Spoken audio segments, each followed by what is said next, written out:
Muito bem, nós estamos aqui de volta para mais um programa nesse canal do YouTube, onde agora nós vamos comentar o capítulo 3. No capítulo 1, Neemias ainda estava na cidade de Suzã, no reino da Pérsia.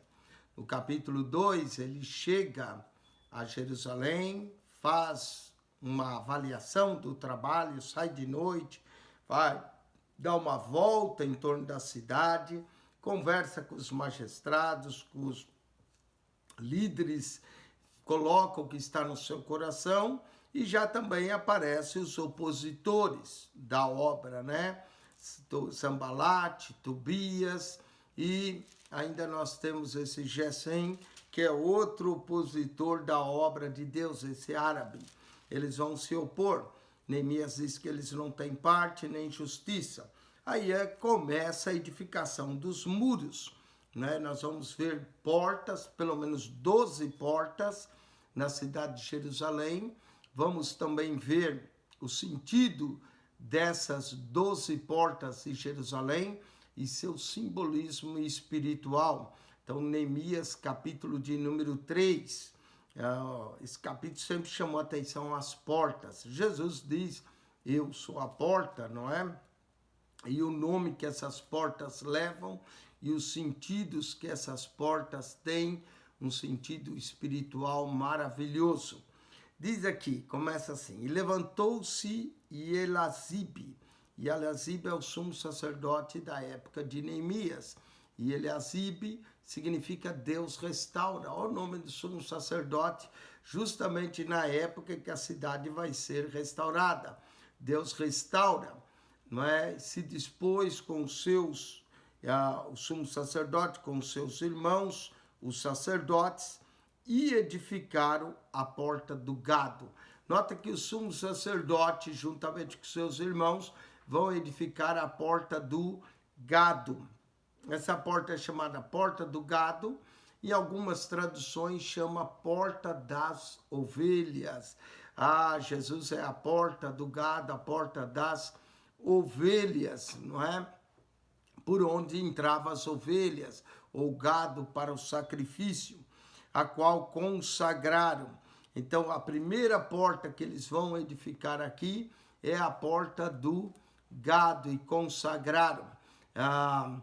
Essa porta, né, chamada também de porta das ovelhas, nos faz lembrar que somos ovelhas e que Cristo é a porta e devemos seguir o nosso bom e sumo pastor, nosso sumo sacerdote. Essa porta simboliza a vida da consagração e da união do povo de Deus como rebanho de Cristo. Ela ficava no templo, próximo ao tanque de Betesda, ok? Aonde Jesus também vai curar. João 5 menciona essa porta, junto à porta das ovelhas, estava o tanque de Betesda, que tem 5 alpendres. Ali havia um homem paralítico há 38 anos, né? Aqui, ó, capítulo 3. E levantaram suas portas até a torre de Meá. Então, a primeira porta é a porta do gado, que vai ser levantado até a torre de Meá. E consagraram até a torre de Ananel. Você pode olhar essa porta aqui, né? Ela está aqui, ó, desse lado, porta das ovelhas, e as torres que está mencionando aqui. Então é muito bom pegar uma Bíblia como essa, você pode ter uma visão do que está sendo feito. Então a primeira porta que aparece, porta do gado. Vamos continuar, verso 2. E junto a ele edificaram os homens de Jericó, até os homens que vieram de Jericó para trabalhar. Também ao seu lado edificou Zacur, né? Aqui é mencionado os homens de Jericó. A palavra Jericó significa lugar de fragrância. E junto a eles os homens de Zacur, né? Os filhos de Zacur, edificou Zacur. O nome Zacur quer dizer cuidadoso. Os descendentes, seu filho de Inri. Inri quer dizer eloquente. Eloquente é Inri. Neemias 3:2. Agora vamos para a segunda porta. E a porta do peixe. A porta do peixe era por onde entravam os peixes, né, da cidade, que eram trazidos o peixe. Edificaram e levantaram suas portas com as suas fechaduras e os seus ferrolhos. Vamos ver o significado dessa porta do peixe, a segunda porta que é mencionada em Neemias 3:3.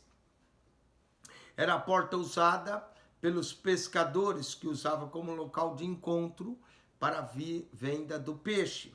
Essa porta, no seu sentido espiritual, simboliza a evangelização, que é a chave para o crescimento da igreja. A porta das ovelhas é por onde entra as ovelhas. O sentido da porta das ovelhas é a salvação, mas o sentido da porta do peixe é a evangelização. Jesus diz: vinde após mim e eu vos farei pescadores de homens. Os próprios discípulos de Jesus eram pescadores. Então aqui está a evangelização, que simboliza a porta do crescimento de uma igreja. Vamos continuar. Capítulo 3, verso 4. E ao seu lado reparou Meremote. Meremote significa elevações. São elevações. Filho de Urias. Urias, Jeová é minha luz. Filho de Cós, que quer dizer espinho. E junto a ele reparou Mesulão. Esse nome Mesulão quer dizer amigo. Filho de Berequias. Filho de Berequias quer dizer Jeová abençoa. Filho de Mesesabel, que significa Deus liberta. E ao seu lado reparou Zadok. Zadok significa justo ou reto. E filho de Baaná, que quer dizer na aflição. E ao seu lado repararam os tecoitas, porém os seus nobres não meteram o seu pescoço ao serviço de seu senhor. Então aqui nós vemos os homens trabalhando, mas sempre vai ter aqueles que não colocam, como diz aqui, o pescoço ao serviço do Senhor. Vamos então agora para mais uma porta. Verso 6, nós temos a terceira porta. E a porta velha, repararam na joiada. Porta velha, reparou joiada. Joiada quer dizer, o Senhor sabe. Filho de Passeia. Passeia quer dizer manco. E Messulão, que quer dizer amigo. Filho de Bezodias, que quer dizer com o conselho de Jeová. Colocar as vigas e a madeira e assentar a porta com seus ferrolhos e trancas. Muito bem, a primeira porta, a porta do gado, significa a porta de salvação, por onde entram as ovelhas. Segunda porta, a porta do peixe, por onde entram as almas que são pescadas, a evangelização. Vamos ver o sentido da porta velha. Simboliza a herança espiritual que a igreja precisa conservar. Nós temos que lembrar que hoje estamos aqui, mas antes de nós estarmos aqui vieram outros. Então é a herança espiritual vinda desde o tempo de Moisés e dos profetas. Então essa porta velha aponta para as veredas antigas, como está escrito em Jeremias 6,16. Assim diz o Senhor: ponde-nos vosso caminho e vede, perguntai pelas veredas antigas, qual é o bom caminho, andai por ela e achareis descanso para as vossas almas. Amém? Então, olha aí, tem a ver até com o que Jesus fala de achar descanso para a alma em Mateus 11:28. Então, essa porta velha indica a nossa herança espiritual. Os que vieram antes de nós, toda a base, Moisés, a lei, os profetas, Abraão. Como é bom nós termos a porta velha. Diz que todo escriba versado no reino de Deus abre o seu tesouro e tira coisas velhas e coisas novas. Nossa herança espiritual, aqueles que vieram antes de nós. Tem gente que acha que só porque é velho não serve para nada, mas a porta velha tem um grande valor, a nossa herança espiritual. Amém? Nosso fundamento, nossos mestres, aqueles que nos ensinaram. Vamos para continuar aqui, verso 7. E ao seu lado repararam Melatias, não é? Melatias quer dizer Jeová libertou. O Gibionita e Jadon significa agradecido. O Meranotita, homens de Gibeão e Mispa. Mispa significa torre de vigia. Fizeram, né, o que pertencia ao domínio do governador Daquém do rio. E ao seu lado reparou Uziel. Uziel quer dizer minha força é Deus. Filho de Eraías, quer dizer medo de Jeová, o temor de Jeová. Um dos ourives, esse homem era um dos ourives, trabalhava com ouro, mas está lá fazendo os reparos. E ao seu lado reparou Ananias. Ananias significa favor de Deus, ou Deus favoreceu. Filho de um dos boticários. Boticários eram aqueles que lidavam com perfume, não é? Tem até uma loja no Brasil, chama Boticário. Vem daí, ó, os boticários. E fortificaram Jerusalém até o muro largo, né? Até o muro largo. E ao seu lado reparou Refaías. O nome Refaías quer dizer curado pelo Senhor. Filho de Ur, não é? Filho de Ur quer dizer Ben-Ur, né? Ben é filho. Filho de Ur. Ur quer dizer buraco, maioral da metade de Jerusalém. Esse homem tinha o maioral, ele quer dizer que ele era o prefeito da cidade de Jerusalém. Metade, ele exercia a prefeitura da metade de Jerusalém, por isso é chamado de maioral. Verso 10, e ao seu lado, Gedaías. Gedaías significa louvado de Jeová. Filho de Arumaf. Arumaf, esse nome quer dizer nariz fendido. E de frente à sua casa, e ao seu lado reparou Hatuz. Hatuz quer dizer reunido. Filho de Azabineias. Azabineias significa aquele a quem Jeová considera. E a outra porção reparou Malquias, filho de Arim, não é? Malquias, o nome significa meu rei é Jeová. Filho de Arim significa dedicado. E Azub significa atencioso. Filho de Paate Moabe, como também a Torre dos Fornos. Essa Torre dos Fornos fica próxima à porta do vale. Ali, forno é onde se assavam os pães, não é? Torre dos Fornos, onde se punha o pão para se assar.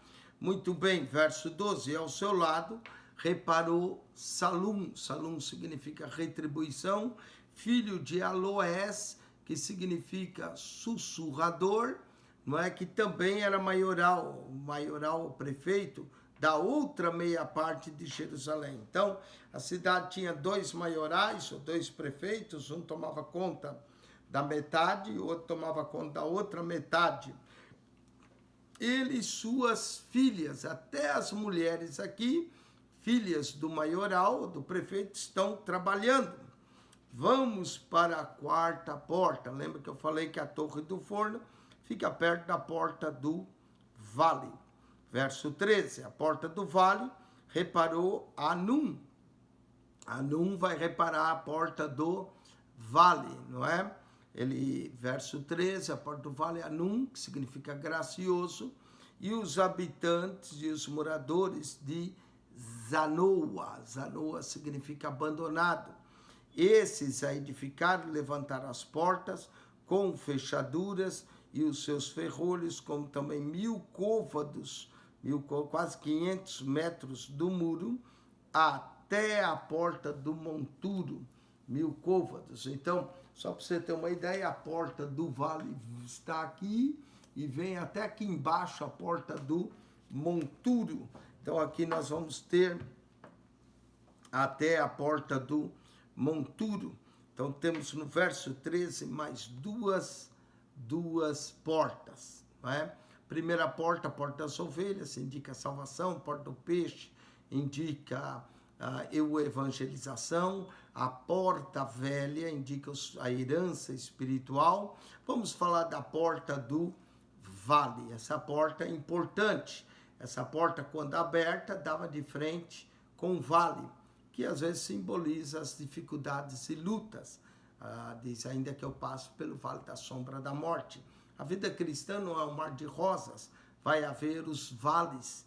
Não é sempre que nós vamos estar no monte com Deus, nós também vamos passar pelos vales.